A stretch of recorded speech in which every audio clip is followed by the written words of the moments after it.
नमस्कार मैत्रिणींनो, रशू सेवर रेसिपीमध्ये तुमचे मनापासून स्वागत। आज मी तुम्हाला मिक्स डाळ कशी बनवायची ते सांगणार आहे। ह्या मिक्स डाळीसाठी इथे मी अर्धा वाटी उडदाची डाळ, त्यानंतर 1 ते 2 चमचा चवळीची डाळ, त्यानंतर 1 ते 2 चमचा हरभरा डाळ। तुम्ही हरभरा डाळीचे प्रमाण कमी जास्त करू शकता। ह्या सर्व डाळींना आपल्याला कुकर मध्ये शिजवून घ्यायचे आहे।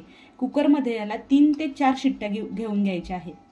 ह्या डाळींना मी आता स्वच्छ पाण्याने धुवून घेणार आहे। ह्या डाळी स्वच्छ धुवून झालेल्या आहेत। आता ह्या डाळी आपल्याला कुकर मध्ये शिजवून घ्यायच्या आहेत। त्यासाठी मी कुकर मध्ये पाणी टाकते आहे। पाणी तुम्ही डाळींच्या दुप्पट वापरायचं आहे। आता मी कुकर गॅसवर ठेवलेला आहे। गॅसची फ्लेम ही कमीही नाही आणि जास्तही नाही, मध्यम आचेवर तुम्हाला डाळी हा शिजू द्यायचा आहे। 2 ते 3 शिट्ट्या झाल्यानंतर आपल्याला गॅसची फ्लेम ही ऑफ करायची आहे। डाळ आता पूर्णपणे शिजलेली आहे। आता आपण ह्या डाळीसाठीचा मसाला तयार करूया। भाजीसाठी आपण इथे 2 मध्यम आकाराचे कांदे कापून घेतलेले आहेत। त्यानंतर थोडे खोबरे खिसून घेतलेले आहेत। 2 तुकडे आले, अर्धा चमचा जिरं, 8 ते 10 पाकळ्या लसूण, 7 ते 8 मिरच्या, त्यानंतर कढीपत्ता आणि इथे धणा पावडर आपण यूज केलेली आहे। तुम्ही या जागेला मोठ्या मिरच्या किंवा जाड मिरच्याही यूज करू शकता। जर तुम्ही इथे जाड मिरच्या घेतल्या जास्त तरी चालतील, या लहान असल्यामुळे त्या जास्त तिखट असतात, म्हणून मी इथे मिरच्या कमी यूज केलेल्या आहेत। आता आपण हा पूर्ण मसाला कढईमध्ये भाजून घेणार आहोत। आता मी कढईमध्ये अर्धा पळी तेल टाकणार आहे आणि यात हा कांदा, खोबरं आणि जिरे भाजून घेणार आहे। आता मसाला इथे भाजला गेलेला आहे।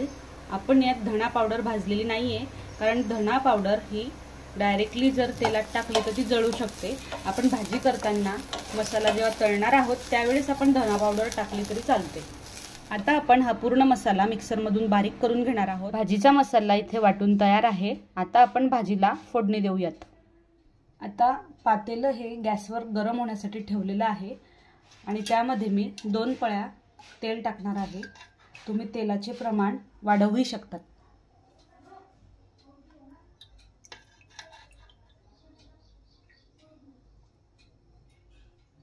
आता तेल गरम झालेले आहे।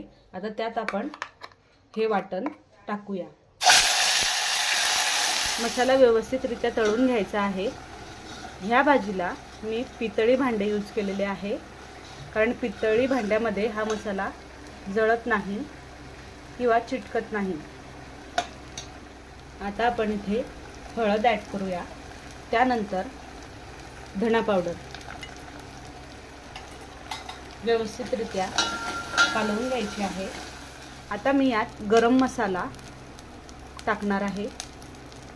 गरम मसाल्यामुळे भाजी अतिशय झणझणीत लागणार आहे। मसाला आता तळला गेलेला आहे आणि त्याला तेलही सुटलेले आहे। आता आपण त्याच्यामध्ये डाळ मिक्स करूया।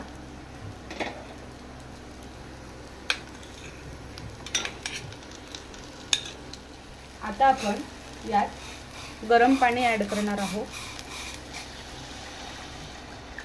आता आपल्याला यात चवीनुसार मीठ टाकायचं आहे।